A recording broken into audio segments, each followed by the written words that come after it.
You know, we started Family Day last year, which was our first year with DC United. And this year in particular, we wanted to do something special with the USO.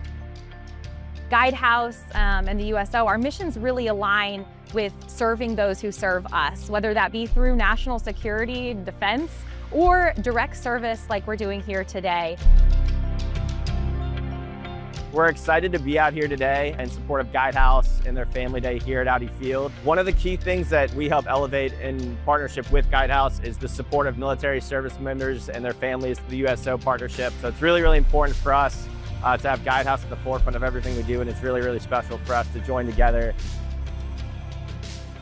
Celebrating our people and how hard they work to support the mission of our clients has always been core. And the opportunity to create this Family Day and give an event like this for our people to come together with their families, get to know each other outside of work is so important. So thank you all the families for being here, and let's keep the tradition alive.